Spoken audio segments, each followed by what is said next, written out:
အခုကတော့ကျွန်တော်လောက်ကိစ္စတစ်ခုနဲ့မန္တလေးကိုရောက်နေတာဖြစ်ပါတယ်ကျွန်တော်ရဲ့ laptop မှာပါတဲ့ webcam နဲ့ပဲကျွန်တော်ရိုက်နေတာဆိုတော့ quality ရောအရင်ကောင်းမှာမဟုတ်ဘူးအဲ့ဒါလေးကိုတော့တစ်ချက်သိခဲ့ပေးပါဒီနေ့ပြောမှာကတော့ကျွန်တော် video editing app တွေအကြောင်းပြောမှာပါနော်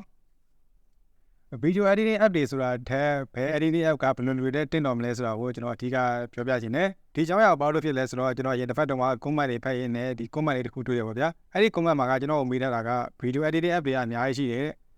်ဘယ် editing app ကိုသူတောင်းရမှမသိဘူးဖြစ်နေပါဗျာ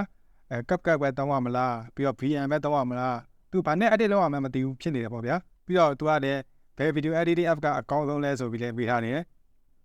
အဲ့ဒီမေးခွန်းလေးတွေကိုကျွန်တော်ဒီနေ့ဗီဒီယိုမှာကျွန်တော်ဖြေရင်းနဲ့ဘယ် video editing app ကဘယ်သူတွေအတွက်ဖြစ်မလဲဆိုတာကိုကျွန်တော်ပြပြပေးပါမယ်အရင်တော့ပြောချင်တာကသူမေးထားတဲ့အတိုင်းပါပဲပါတယ်ပေါ့ဗျာဘယ် video editing app ကအကောင်းဆုံးလဲပေါ့ video editing app ကတော့အကောင်းဆုံးဆိုတာမရှိဘူးvideo editing app တွေကတော့အများကြီးရှိတယ်ကျွန်တော် mobile မှာဆိုအများကြီးပဲဗျာ PC မှာဆိုရင်တော့နေအောင်မယ် mobile မှာတကယ်ဖြိုးပြီးပဲအများကြီးပဲပြီးတော့သူ့ရဲ့အားနည်းချက်တွေအားသာချက်တွေရှိတယ်ပြီးတော့ video editing app တစ်ခုနဲ့တစ်ခုအသုံးဝင်ပုံပြန်လည်းမတူဘူးအကောင်လုံးကတော့ video edit ဖြစ်တာဆိုပေမဲ့သူ့ရဲ့ main focus ထားတဲ့ဒီ key file တွေမတူဘူးပါဗျာအဲ့ဒါလေးတွေကိုလည်းကျွန်တော်ဒီနေ့ဗီဒီယိုမှာပြောမယ်ဘယ် video editing app ကောင်းဆုံးဆိုတာထက်ကိုနဲ့ use လုပ်ဖြစ်ပြီးတော့ကိုသုံးလို့အဆင်ပြေတဲ့ကိုကြိုက်နေတဲ့ application ကကိုအတွက်အကောင်းဆုံးဖြစ်နိုင်တယ်ကျွန်တော်အတွက်ဒီ application ကကောင်းတယ်ကျွန်တော်အတွက် use လုပ်ဖြစ်တယ်ဆိုပေမဲ့တခြားသူတို့ကဒီ application ကအသုံးဝင်ခြင်းမှာအသုံးဝင်နိုင်မယ် use လုပ်ဖြစ်ဖို့လည်းလွယ်ခြင်းမှာလွယ်နိုင်မယ်ပေါ့ဗျာအဲ့ဒါလေးတော့ရှိတယ်အဲ့ဒါလေးချက်မှတ်ထားပေးပါ video editing app တွေမှာကျွန်တော် PC မှာသုံးတာရှိမယ် mobile မှာသုံးတာရှိမယ် PC မှာဆိုရင်တော့ကျွန်တော်ကဒါကို app လို့မခေါ်ဘူး software လို့ခေါ်တယ် mobile မှာဆိုရင်တော့ကျွန်တော် application လို့ခေါ်ရပါဗျာအဓိကတော့ဘယ်လိုခေါ်ရတယ်ဒါမှမဟုတ်လည်းပါအဲ့တော့ကြိုရှင်းပြထားတာဘယ်လိုခေါ်ရတယ် mobile မှာဆိုရင်ကျွန်တော် application လို့ခေါ်တယ်ဒါပေမဲ့ကျွန်တော်တို့ app လို့ခေါ်တာကျွန်တော်ကပို့ပြီးစင်နေတဲ့အတွက် app လို့ပဲကျွန်တော်သုံးနိုင်မယ် PC မှာဆိုရင်ကျွန်တော် Mac မှာသုံးတာရှိမယ် Windows မှာသုံးတာရှိမယ်ကျွန်တော် mobile မှာဆိုရင် Android နဲ့ iOS နှစ်ခုရှိတယ်ပါဗျာအဲ့တော့အရင်ဆုံးကျွန်တော်ဖုန်းနဲ့သုံးလို့ရတဲ့ application တွေအကြောင်းကျွန်တော်ရှင်းပြောပြမယ်ပထမဆုံးတစ်ခုကကြတော့တော်တော်လေးတော့ကြာပြီပါဗျာ Legend apps လို့တော့ပြောလို့ရတယ် KineMaster ဆိုတဲ့ app ကျွန်တော်ကတော့ KineMaster လို့ခေါ်တယ်တချို့ကကြတော့ Kaina ပါလား KineMaster လား KaiMaster လို့လည်းခေါ်ရတယ်ပါဗျာသူက Legend app ကြီးပါဗျာအခုတည်းကသုံးတဲ့လူတွေရှိသေးတယ်အဲ့ဒီ KineMaster ဆိုတဲ့ application ပေါ်တာတော်တော်လေးကိုကြာပြီကျွန်တော် mobile phone တွေကျွန်တော်တို့စသုံးတဲ့အချိန်2014 2015လောက်ထဲထင်တယ်အဲ့နောက်တည်းကဒီ KineMaster ဆိုတဲ့ application ကသူကပေါ်နေတာပါဗျာအဲ့ဒီတော့ video editing app ဆိုတာကအများကြီးမရှိသေးဘူးကျွန်တော်နည်းနည်းလေးပဲရှိသေးတယ်အဲ့ဒီကောင်ရှိမယ်ချပ် Viva video လို့ပါလို့ရှိသေးတယ်ဗျာအဲ့ဒီကောင်တွေကတော့ကိုသိသုံးတာမတွေ့တော့လို့ကျွန်တော်ထည့်မပြောတော့ဘူးအဲ့တော့ကျွန်တော် KineMaster ရှိမယ် KineMaster ကျတော့သူကကျွန်တော်တို့ပုံမှန် edit လုပ်လို့ဒီလိုပြောလျှားလိုက်ပဲဒီမှာဒါ down လိုက်ပါတော့ down လိုက်လုံးရတာ down လိုက်လုံးရတာမဟုတ်ဘူးဗျာသူကဒီလိုလျှားလိုက်ဟောဒီလိုပြောပဲ horizontal ပါဗျာဒါ vertical တော့ horizontal ပေါ့ horizontal နဲ့သူက edit ဖြစ်ကြတဲ့ပုံစံပေါ့ကျွန်တော်ကတော့ပုံမှန်အဖြစ်အဲ့လို horizontal edit ဖြစ်ကြတာကိုကျွန်တော်ဖုံးမှကျွန်တော်သဘောမကျဘူးအရင်တော့ကျွန်တော် KineMaster ကိုကျွန်တော်သုံးပြတယ်တော်တော်လေးသုံးပြတယ်အခုထိလည်းတော်တော်လေးကို powerful ဖြစ်နေတဲ့ application တွေဖြစ်တဲ့အတွက်ကိုကဒီလိုမျိုး horizontal ကို edit လုပ်ရတာကြိုက်တယ်သဘောကျတယ်ဆိုရင်ဒီ application လေးကိုစမ်းသပ်ကြည့်ပါသုံးရတာလည်းဒီကောင်တော်တော်လေးကိုလွယ်ကူပါတယ်ကျွန်တော်ကတော့အခုနောက်ပိုင်းမှာ KineMaster ကိုမသုံးပြတော့ပါဘူးနောက်တစ်ခုကတော့ကွက်ပြောက် application တွေပေါ့သူကနာမည်လေးကြည့်ဒါပေမဲ့သိပြီးတော့မသုံးကြဘူး Filmora ဆိုတဲ့ application တွေပါသူကအခုနောက်ပိုင်းခေတ်စားလာတဲ့ AI feature တွေတော်တော်များများပါတယ်အဲ့ဒီ AI feature တွေအကုန်လုံးကိုသုံးကြည့်နေဆိုရင်တော့ကျွန်တော်ကပတ်စံပေးပြီးသုံးမရနိုင်မယ်ကျွန်တော်ပတ်စံမပေးခြင်းလို့ဆိုရင်လည်းကိုနီးကိုဟန်နဲ့ရှာချန်သုံးလို့ရတယ်ပါဗျာဒါကတော့ကျွန်တော်ပြောလို့အဆင်မပြေဘူးသူကနည်းနည်းလေးခိုးဖြစ်တဲ့ battery သွားတယ်ကျွန်တော်လည်းစမ်းသုံးကြည့်ဘူးတယ်ဒါပေမဲ့ကျွန်တော်လည်းသိ use လို့မဖြစ်တဲ့အတွက်ကျွန်တော်လည်းဒါကိုသိပြီးတော့မသုံးပြဘူးအဲ့ဒါလေးလည်းစမ်းသုံးကြည့်ပါဗျာGoogle Play Store မှာရော App Store မှာရောကျွန်တော် free download ချပြီးတော့သုံးလို့ရတယ်တချို့ feature တွေကိုတော့ဝယ်သုံးရမယ်နောက်တစ်ခုကတော့ CRE ရဲ့ edit ပြန်နေကြတဲ့ Align Motion ဆိုတဲ့ application တွေပါ Align Motion က video editing app တစ်ခုဆိုတာထက် motion video editing app လို့ပြောရင်ပိုပြီးမှန်နေမှာပါဗျာသူ့မှာ motion လုပ်လို့ရတဲ့အရာတွေပို့ပြီးတော့များတယ်ကျွန်တော်ဘာတွေအတွက်သုံးဝင်လဲဆိုတော့ကျွန်တော် intro video တွေလောက်တာတို့ဒီ large video အလှတွေလောက်တာဒီမှာပို့ပြီးအသုံးဝင်တယ် Align Motion မှာ powerful ဖြစ်တဲ့ feature တွေအများကြီးရှိတယ်အခုကျွန်တော်ဒီ video ရိုက်လို့ပြောပဲဗျာနည်းနည်းပါဖက်ညက်ကတ်တောင်လောက်နေပဲဆိုရင်တော့ဒီ Align Motion ကသုံးစရာမလိုဘူး graphic တွေသုံးတာတော့ကျွန်တော် portrait တွေထည့်မယ်စာရီထိုးတာတို့ဘာလို့ကြာမှာဒီ application ကသုံးပါဗျာကျွန်တော်ပုံမှန် video edit လုပ်တာတော့ကတော့ကျွန်တော်နောက်ဆက်ပြောပြမယ် video editing app တွေနဲ့လုပ်လို့ရပါတယ်အခုဆက်ပြောပြမယ် application တွေကအခုလိုမျိုးကျွန်တော်ပေါ်ပါ YouTube video လေးဖြတ်မယ်ကျွန်တော်စာလေးပဲထိုးမယ်ကျွန်တော် logo လေးတက်ဒီတော့ပဲကျွန်တော်သုံးမယ်ဆိုရင်ဒီခုပြပြမယ့် application တွေကအဆင်ပြေပါလိမ့်မယ်အဲ့ဒါကတော့ VN ဆိုတဲ့ application ပါ VN ရဲ့အရှိကောက်က blog download ခေါ်တယ်သူ့ရဲ့နာမည်အတိုင်းပဲကျွန်တော် blog တွေ edit ဖို့အတွက် VN တော်လေးကိုအဆင်ပြေတယ်ကျွန်တော်တို့ရှောက်သွားပြီးရှောက်လိုက်လာတဲ့ blog တွေကျွန်တော် full blog တွေကျွန်တော် top blog တွေအဲ့လိုမျိုး blog တွေဆိုရင် VN နဲ့ edit လုပ်ရတာတော်တော်လေးကိုအဆင်ပြေပါတယ်ပြီးတော့ mobile phone နဲ့ video တွေရိုက်ပြီးတော့ edit ဆက်ချင်တဲ့လူတွေအတွက်လည်းဒီ VN ဆိုတဲ့ application တော်တော်လေးကိုအဆင်ပြေတယ်ဥပမာကျွန်တော် cinematic video တွေပေါ့ဗျာကျွန်တော်မျိုးအလှလေးရိုက်ထားတာလေးတွေကျွန်တော်တို့ရဲ့ဒီ shoot လေးတွေပန်းလေးရိုက်ထားတဲ့ video လေးကိုကျွန်တော်တေချာလေး edit လုပ်ချင်တဲ့လူတွေဆိုရင်ဒီ video editor ထဲမှာဒီ VN နဲ့တော်တော်လေးကိုအဆင်ပြေပါတယ် VN application ကိုကျွန်တော်အစအဆုံးအသုံးပြုနေရတယ်ကျွန်တော် video တွေကျွန်တော် channel မှာထားရှိတယ်အဲ့ဒါတွေကိုလည်းကျွန်တော်ဒီပေါ်လေးမှာ link လေးတွဲပေးလိုက်မယ်အဲ့ဒီ video လေးတွေကိုကြည့်လို့ရပါတယ်အဲ့ဒီမှာကျွန်တော် VN application သုံးနည်းကိုကျွန်တော်အစအဆုံးကျွန်တော်လုပ်ထားတာရှိပါတယ်ကျွန်တော် video တွေစားထည့်တာတွေဖြည့်ညက်ကတာတွေစနောက်ဆုံး color change တာတွေစထုတ်တာတွေနောက်ဆုံး export ထုတ်တဲ့အထိကျွန်တော် video edit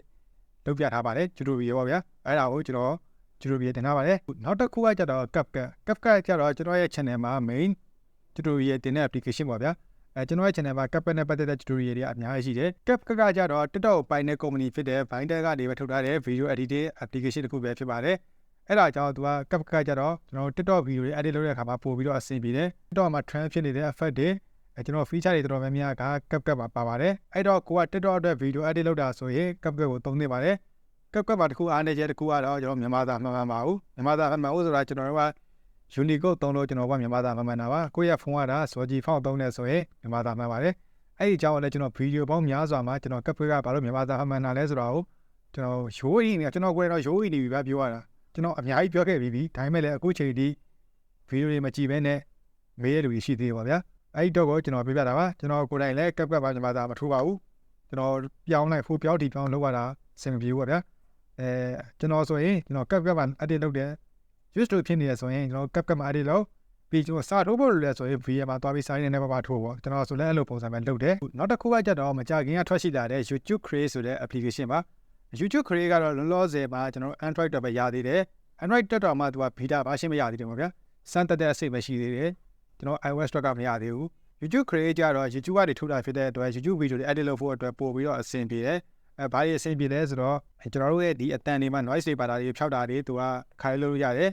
ပြီးတော့သူ့မှာပါတဲ့ background music တွေက YouTube အတွက်ဖြစ်တဲ့အတွက်တော့ copyright လွတ်တယ်ပေါ့ဗျာ YouTube မှာတင်မယ်ဆိုရင်အဲ့လို feature လေးတွေသူ့မှာပါတယ် YouTube Kxet နဲ့ပတ်သက်ပြီးတော့ကျွန်တော် video လေးတည်တံ့ထားတာလည်းရှိတယ်ဒီပေါ်လေးမှာ link လေးတွဲပေးလိုက်မယ်အဲ့ video လေးမှာသွားကြည့်လို့ရပါတယ်အဲ့တော့ကျွန်တော် mobile အတွက်ပြပြခဲ့တဲ့ video editing app တွေကိုစုပြီးတော့အနှစ်ချုပ်ပြန်ပြောရမယ်ဆိုရင်ကိုကဒီ horizontal edit ထည့်တာကြိုက်တယ်ပေါ့ဗျာအဲ့လိုပုံစံ edit လုပ်ရတာကြိုက်တယ်ဆိုရင်ကျွန်တော်အရင်တော့ legend app ဖြစ်တဲ့ KineMaster ကိုသုံးကိုက clear ရတာကြိုက်တယ်ကိုဖြစ်တဲ့ feature လေးတွေသုံးရင်းနဲ့ဆိုရင် frame motor ဆိုတဲ့ application ကိုသုံးကိုက graphic တွေလုပ်မယ်ကျွန်တော်စာတွေထိုးမယ်ကျွန်တော် title တွေလုပ်မယ် intro video တွေလုပ်မယ်ဆိုရင် align motion ကိုကျွန်တော်သုံးလို့ရတယ်ကိုက daily blog လေးတွေကျွန်တော်ရှောက်သွားရှောက်စားတဲ့ blog လေးတွေဆက်မယ်ဆိုရင် VN ကိုသုံး VN မှာကကျွန်တော်စာလေးထိုးလဲအဆင်ပြေတဲ့အတွက် VN ကိုသုံးပါ TikTok ကိုတင်ဖို့အတွက် video တွေ edit လုပ်မယ်ဆိုရင်တော့ Capcut ကိုသုံးအခုကျွန်တော်လိုမျိုးပဲ YouTube အတွက် video တွေတင်မယ်ဆိုရင်တော့အခုနောက်ဆုံးထွက်ရှိလာတဲ့ YouTube Kxet ဆိုတဲ့ app ကိုသုံးပါ YouTube Kxet ကတော့ iOS တက်မရသေးတာဖြစ်တဲ့အတွက် iOS သမားတွေက YouTube အတွက် video edit လုပ်ချင်တယ်ဆိုရင် VN ကိုသုံးလို့ရပါတယ် VN ပါမြန်မာသားလက်မှန်တဲ့အတွက်ကျွန်တော် VN ကို recommend ပေးပါတယ် Okay အဲ့တော့ကျွန်တော်ကိုယ်တိုင်ဘာသုံးလဲပေါ့ mobile မှာကျွန်တော်ကဘာသုံးလဲဆိုတော့ကျွန်တော် mobile မှာ Capcut နဲ့ VN နဲ့ကိုကျွန်တော်တွဲသုံးတယ်ကျွန်တော်ကဒီ edit လုပ်တာကျွန်တော် Capcut မှာပို့ပြီးတော့ကျွန်တော်နဲ့ use to ဖြစ်တယ်ပေါ့ဗျာကျွန်တော်ကိုယ်တိုင်လည်း video editing tutorial တွေကို Capcut နဲ့ tutorial အများနဲ့တင်ပေးတာဆိုတော့ကျွန်တော်နဲ့ Capcut application တွေကပို့ပြီး use to ဖြစ်တယ်ကျွန်တော်တို့ကလည်း Capcut ကပို့ပြီးတော့လွယ်တယ်လို့ကျွန်တော်ခံစားရတယ်ကျွန်တော်မြန်မာသားတွေရေးဖို့လိုလာရဲဆိုရင်တော့ကျွန်တော် VN မှာကျွန်တော်သွားပြီးရှိတယ်ပေါ့ဗျာ Okay ဒါတော့ mobile အပိုင်းပြီးသွားပြီဆိုတော့ကျွန်တော်တို့ PC အပိုင်းသွားမယ် PC မှာတော့ mobile လောက်ကျွန်တော် video editing app တွေကဒါကြီးမရှိဘူးပေါ့ဗျာ PC မှာဆိုရင်ကျွန်တော်နှစ်မျိုးခွဲလို့ရတယ် Windows နဲ့ Mac ပေါ့ Okay အဲ့တော့ကျွန်တော်ပထမဆုံး Windows ပဲပြောမယ် Windows ဘက်မှာဆိုရင်ကျွန်တော်တို့ငငယ်တော့သုံးခဲ့တဲ့ Power Driver ရှိမယ် Power Driver ကျတော့ကျွန်တော်နည်းနည်းလေးပေါ့တယ်လို့ထင်တယ်ကျွန်တော် laptop တွေပါနဲ့သုံးလို့အဆင်ပြေတယ်ကျွန်တော်ဟိုးရင်တော့ကျွန်တော်သုံးခဲ့တာ Power Driver ရှိမယ်အခုနောက်ပိုင်းဆိုရင်ကျွန်တော်တို့နည်းနည်းပေါ့ပါသုံးနေတယ်ဆိုရင် Capcut ရှိမယ် Capcut ကလည်း PC ပါရှိတယ်တီးသားထွက်ပြီးတော့ပါဗျာ Capcut ကိုကွန်ပျူတာမှာသုံးတဲ့နည်းကိုလည်းကျွန်တော်ဒီပေါ်ဒီမှာ link လေးတွဲပေးလိုက်မယ်အဲ့ဒီဗီဒီယိုသွားကြည့်လို့ရတယ်အဲ့ဒီမှာကျွန်တော် download ဆွဲနည်းပဲကျွန်တော်ထည့်ထားပေးတယ်ပြီးတော့ Premiere Pro ဆိုတဲ့ video editing app ရှိတယ် Premiere Pro ကျတော့ beginner ကနေကျွန်တော်တို့ advanced level professional အထိကျွန်တော်သွားလို့ရတယ် Premiere Pro ကျတော့ကျွန်တော် plugin တွေကျွန်တော်အများကြီးကျွန်တော်ထပ်ထည့်လို့ရတယ်ပေါ့ဗျာသူကတကယ်ပြောမယ်ဆိုရင်ကျွန်တော် Windows မှာ main video editing software လို့တော့ကျွန်တော်ပြောလို့ရတယ် YouTube မှာဆိုရင် Premiere Pro နဲ့ပတ်သက်တဲ့ tutorial တွေအများကြီးရှိတယ်ပေါ့ဗျာအဲ့တော့ကျွန်တော် beginner ကနေပြီးတော့ကျွန်တော်ဒီ professional တွေတွားကျင်နေဆိုရင်ကျွန်တော်ဒီ video editing app က Premiere Pro ရှိမယ်ကျွန်တော်ကိုယ်တိုင်လည်း professional လောက်ရရင်လုပ်တယ်ဆိုရင် ကျွန်တော် Premiere Pro နဲ့ကျွန်တော်လုပ်တယ်ကျွန်တော်အခုရိုက်ထားတဲ့ short film တွေကျွန်တော်ကြော်ညာရေးတော်တော်များများကိုကျွန်တော် Premiere Pro နဲ့ပဲ edit ဆက်တာပါကိုလိုမျိုး blog တွေကျွန်တော်နေပေါ်ဘာဟာကြီးလောက်ပဲကျွန်တော် Capcut ကိုသုံးပြီးကျွန်တော်လုပ်တာပေါ့ Okay ဒါကတော့ Windows အပိုင်းပေါ့ဗျာခြားတော့အများကြီးရှိသေးပါဗျာ Video Editing app တွေကအဓိကကတော့ကျွန်တော် Windows မှာဆိုရင် Premiere Pro နဲ့ Capcut သုံးပြီးအဆင်ပြေတယ် Mac ဘက်မှာဆိုရင်တော့ကျွန်တော် VM Video Editing app ရှိမယ်ကျွန်တော် Final Cut ရှိမယ်